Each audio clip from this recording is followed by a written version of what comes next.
Bumaba mula ng sasakyan si Pamela kung saan si Rafael ang nagmamaneho.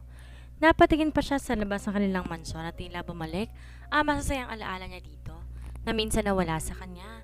Ngayon pakiramdam niya napaka-komportable ng paligid para sa kanya. May nakita siyang kaparadang kotse at nakilala niya iyon. Naging seryoso siyang nakatingin sa kotse ni James at talagang pumunta ito sa bahay nila. Sa bagay, yun naman talagang gusto niya. Let's go? Anyaya ni Rafael at inabot ang kamay nito. Napatingin si Pamela dito at saka tumango at naglakad sila papasok sa loob. Pinagbuksan siya ng gate ng kanilang gwardiya nang nginitian lamang niya. Tumawag na sa kanila si Belle at sinabing nasa mansyon na sila ni Vera. Di niya alam kung paano napapayag ni Belle si Vera na pumunta ngayon sa mansyon. Pero mabuti na lang yon para sa kanya para makapagharap-harap sila. Noong nasa pintura sila ay bahagya silang nagkatingin ni Rafael at sabay na napatango. Naglakad sila papasok sa loob na magkahawa kamay. Nais silang pakita kung anong meron talaga sa kanila at nais na rin malaman kung anong magiging reaksyon ng mga ito. Pamela! Napatingin siya sa pamilyar na boss at tumawag sa kanya at nakita niya ang kanyang ina at nagmamadaling lumapit sa kanila na kaagad siyang niyakap. Oh my God! Thank God you're okay. Naiiyak pang sambit nito. Hindi tumugon si Pamela or yumakap pabalik dito. Hindi rin niya pinaalam sa mga ito na bumalik na ng kanyang alaala. Naging seryoso lamang siya at bagyang nagtama pa ang paningin nila ng kanyang ama. Dahan-dahan humiwalay sa yakap ang kanyang ina nang mapansin hindi man lamang siya gumante ng yakap dito. Pamela, sambit ng kanyang ina. Pasimple lang siyang umiti at naglakad. Nilampasan niya ang kanyang ina at lumapit sa mga taong nais niyang makita. Pamela, nalaman kong aksidente ka. Pasensya ka na kung ngayon ko lang nalaman. Agad na sabi ni James na lumapit pa sa kanya. Napatitig lamang siya dito at bahagyang umatras. Nang akbang hahawakan siya nito. Hindi niya binigyang pansin si James at diretso lang kanyang tingin sa babaeng nais niyang makita. Naglakad siya at nilampasan si James. Lumapit siya kay Vera at walang emosyon itong tinignan. Bestie, I'm glad that you are okay. Masyado ka abala sa trabaho kaya hindi ko na nalaman ang nangyari sa'yo. Mapaklang sabi ni Vera at sa naisa nang yakapin si Pamela ulit umatras lamang ito. What's wrong? Tila nalilito pang sabi ni Vera imbes na sumagot. Isang matinding sampal ang binigay niya kay Vera na siyang kinagulat ng kanyang magulang at ni James. Inaasahan na rin ni Belle na gano'n ang gagawin niya kay Vera, maging si Rafael. Napahawak si Vera sa kanyang pisngi at saglit na napati imbagang tsaka dahan-dahang bumaling kay Pamela. Bestie? Ngunit isa pang sampala natanggap niya kay Pamela at doon lang lumapit si James na nakabawi sa pagkagulat. Nilapitan niya si Pamela ngunit tulad ng kay Vera ay magkasunod na sampal din ang binigay niya dito. Pamela! Awat ng kanyang ama ngunit binawi lang niya ang kanyang kamay na hinawakan ito tinignan to na seryoso. Maya-maya may kinuha siya sa dala niyang bag at nilapag sa malit na mesa malapit sa kanila. Napatingin doon ang kanyang magulang lalo na sa mga pictures na nilapag niya doon at nagulat to sa mga nakita. Hindi ko alam kung gaano kakapal ang mukha mo, kaya't sinusubukan ko sampalin para malaman mo. Ngunit grabe pa rin palang kapal nito. At anong gusto mong palabasin? Na talagang nag-aalala ka sa akin? Kahit na paulit-ulit mo kung gustong patayan. Nakataas kilay niyang sabi kay Vera at doon lang niya nakitang muli kung paano siya tingnan ng masama. Inirapan niya lang ito at bumaling kay James na nakatingin sa nakalapag sa lamesa. Ano? Nakakita mo na ba ang mukha mo sa litratong yan? Malinaw ba sa'yo o gusto mong ipaliwanag kong lahat ng yan para maalala mo? Nariing sabi ni Pamela. Nakapikit si James at naikayom ang kanyang kamay, tsaka bumaling kay Pamela. Nakita ni Pamela ang pamumuo ng mga luha nito. Kung nooy naaawa siya tuwing nakikita itong ganito ay iba na ngayon. Gusto niyang ipamukha dito ang lahat na nagawa nitong kasalanan. Oh my God! How could this happen? Di makapaniwalang sambit ng ina niya. Pamela! Sambit ni James at biglang lumuhod sa harapan ni Pamela. Napakunot noon naman si Pamela sa ginawa nito at biglang natawa. Pamela, alam kong nagkamali ako. Patawarin mo ako at patawad sa nagawa ko. Pagmamakaawa nito at kinuha ang kanyang kamay. Ngunit agad din niyang binawi at tumatras dito. See? Baling ni Pamela sa kanyang magulang at tinuro si James. Nakita niyo ba kung paano siya magmakaawa sa ginawa niya? Ang bilis niyang humingi agad ng tawad, di ba? Dahil aminado siya sa ginawa niya at nakikita ko nagsisisi siya. Ngunit karapat dapat nga bang patawad kita? Sa harap na magulang ko, talaga bang dapat kitang patawarin? Lalo na't palabas lang naman ang pinapakita mong kabaitan sa kanila. Sige nga, sabihin mo sa kanila kung sino ka talaga. Mariing sabi ni Pamela kay James. Nakikita ni Pamela kung hindi makapaniwala ang kanyang magulang habang nakatingin ngayon kay James. Nakikita ang pagkadismay nito dahil tinuring nila itong anak, pero ito ang ginawa nito sa sarili nilang anak. Bakit pa? Gusto mo talagang malaman ng magulang mo kung sino siya, lalo na ako? Maya-maya biglang sabi ni Vera. Kaya't sabay silang napatingin dito na nakataas kiri at nakatingin sa kanya. Di naman maintindihan ng magulang ni Pamela ang sitwasyon, lalo na sa nakikita nilang pagbabago kay Vera. Napangisi naman si Pamela dito. Oo naman, para aware sila kung anong klaseng demonyo ka. You did everything to destroy me, and yeah, you succeeded. I got suffered but not that long. Mariing sabi ni Pamela at dahan-dahan lumapit kay Vera. Di naman nagpatinag si Vera at hinayaan si Pamela na lumapit sa kanya. Alam mo ba kung bakit? Dahil hindi ka ganoon kalakas para tuloy na kong mawala sa landas mo. May dahilan kung bakit andito pa rin ako, nakatayo sa harapan mo. Dahil para sabihin ko sa'yo, mali ang taong nais mong pabagsakin. Mariing sabi ni Pamela. Napangisi si Vera at bahagyang pumalakpak pa. Bravo! Yeah, nakikita ko naman mahirap kang pabagsakin dahil sa taong nasa likod mo. Pero alam ko kung gaano kasakit para sa iyong maloko. Tugon ni Vera. Napatango-tango naman si Pamela dahil gano'n naman talagang nararamdaman ko. Yeah, I admit that. That was so hurt that I almost want to kill you both. But since we had a lot of memories, sinayaan kong masaktan ako. Pero talagang darating ang araw na mawawala rin ang sakit na yon. Nawala na akong pakialam kung ano man ang gawin yung dalawa sa harapan ko. Tulad ng nasa yate tayo, diba? Pahayag niya. Nakita niyang paano matigilan si Vera pero inres niya ang tingin dito at bumaling kay James na nakaluhod pa rin. Si Rafael na may natigilan dahil wala pang sinabi si Pamela sa kanya kung ano ba ang nangyari sa yate. Habang ang kanyang magulang naguguluhan pa sa kung anong revelasyon na natutuklasan nila ngayon. James, masyado kang matahimik. Pwede bang ikwento mo kung ano nangyari sa yate at kung paano niyo ako gustong patayin? Sabi niya kay James na nag-angat ng tingin sa kanya. Say it, dagdag ni Pamela.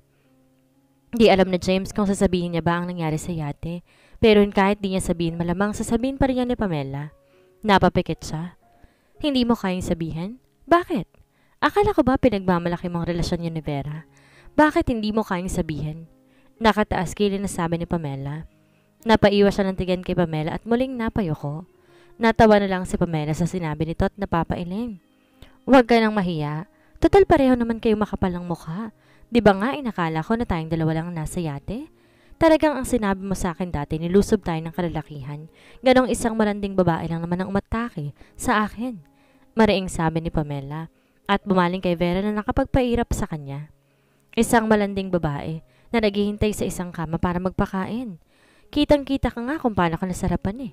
Kalmado lang ako noon dahil alam ko naman na pinagtataksalan niyo na ako. Nag-usap tayong tatlo at naway sa palitan na masasakit na salita dahil nga nasaktan ako. Ngunit doon din lumabas ang totoo mong kulay. Sinaktan mo ako ng pisikal. Tinulak mo ako at naumpog ang aking ulo hanggang mahulog ako sa yate.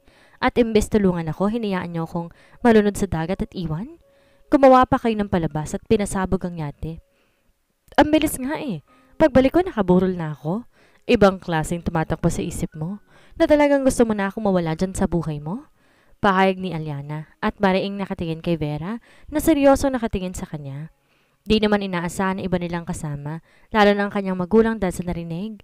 Bigla namang nanghina ang ina ni Pamela at muntik matumba. Kung hindi agad to nasara ni Brian na malapit lang dito. Sarap na sarap ka pala kay James. Bakit mo pa pinatagal? Dahil alam mong minahal ko siya at masasaktan ako ng sobra kapag nalaman kong niloloko niyo akong dalawa? Oo, paulit-ulit kong inaamin na saktan niyo ako. Pero ang sakit na naramdaman ko ay napalitan din ng galit at sisiguraduhin kong hindi niyo matatakasan ang ginawa ninyo sa akin. Mariing sabi ni Pamela. Matapos sabihin yun, biglang natahimik ang paligid.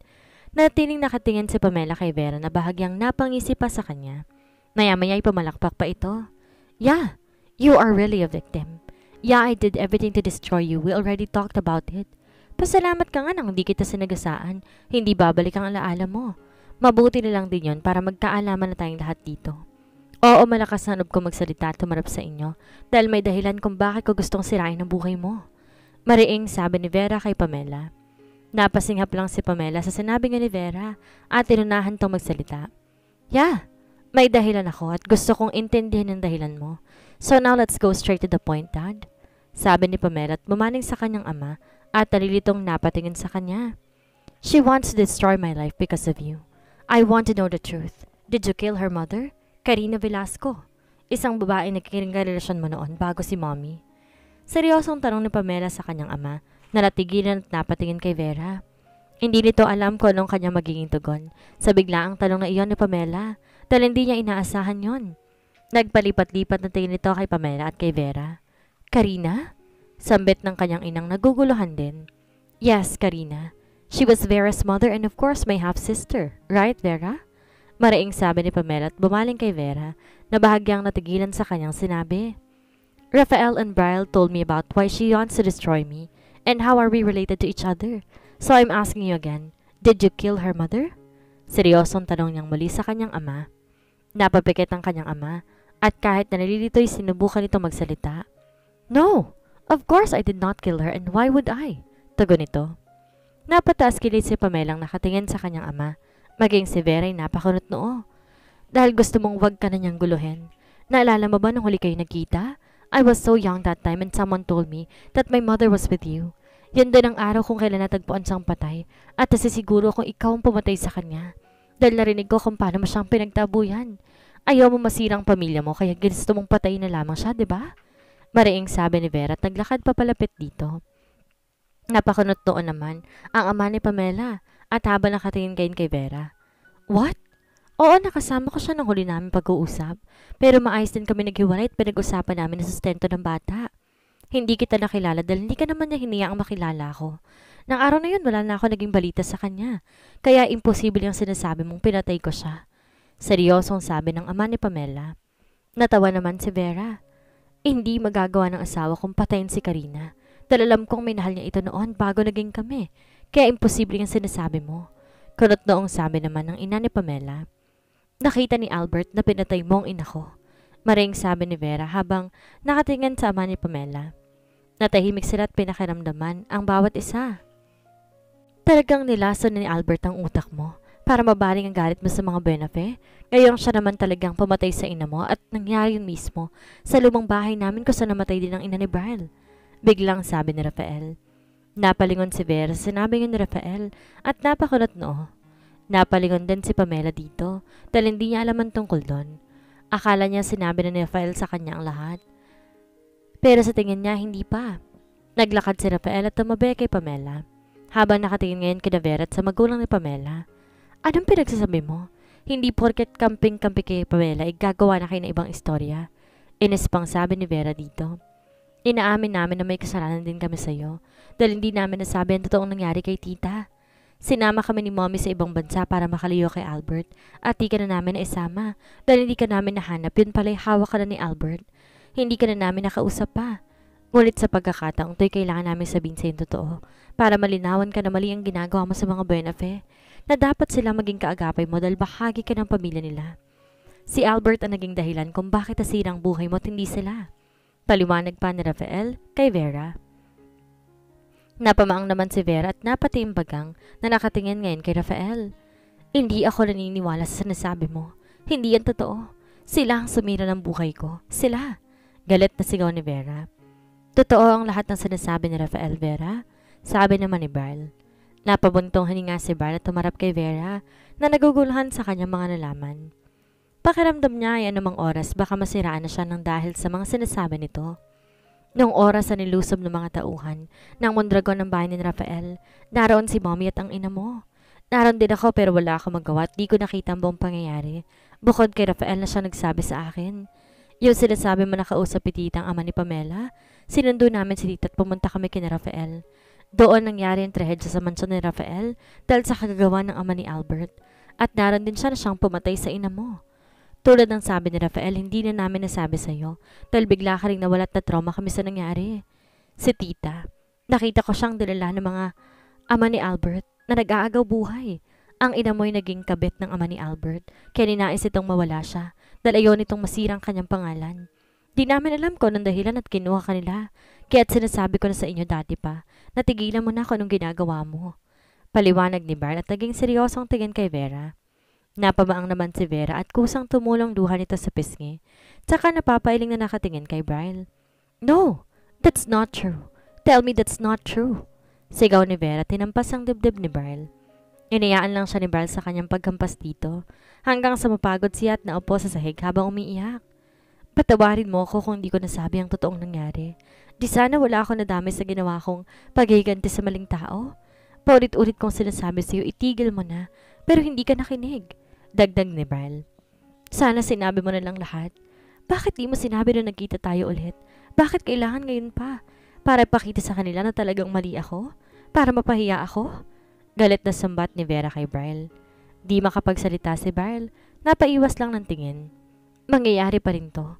Kahit hindi mo ginusto, alam mo kung bakit? Kung hindi nila ako nakilala, sa tingin mo ba, tutulungan nila ako? May dahilan ka, pero sa maling paraan mo kinuha. Nagkamali ka dahil mali ang pininiwalaan mo. Nakikita ko ngayon ba magkukulang sila, na may kasalanan sila dahil hindi nila sinabi sa iyong lahat. Ngunit tulad ng sabi ni Bryle, binalaan ka na niya. Kaya naman di nila kasalanan kung masyado matigas ang ulo mo at gusto mo pa rin akong banggain. Hindi akong kalaban mo. Dahil ang taong nais mong mawala ay siyang taong pinakasalan mo pa, na siyang nagtali sa'yo para hindi ka makawala sa kanya. Seryosong sabi ni Pamela at iniwan si Vera. Di naman nakatagon si Vera at napaiwas lang din ang tingin kay Pamela. Ang lakas at tapang niya sa pagharap dito, tila unti-unting nawawala, na naging dahilan para panghinaan siya ng loob. Ikaw naman, masyado ka rin nagpadala sa galit ng babaeng yan at nagpagamit ka. Alam mo nang mali pero pinagpatuloy mo pa. Well, nagpapasalamat pa rin ako dahil hindi ako tuluyang natali sa'yo. Ibang klase rin ang team niyong dalawa.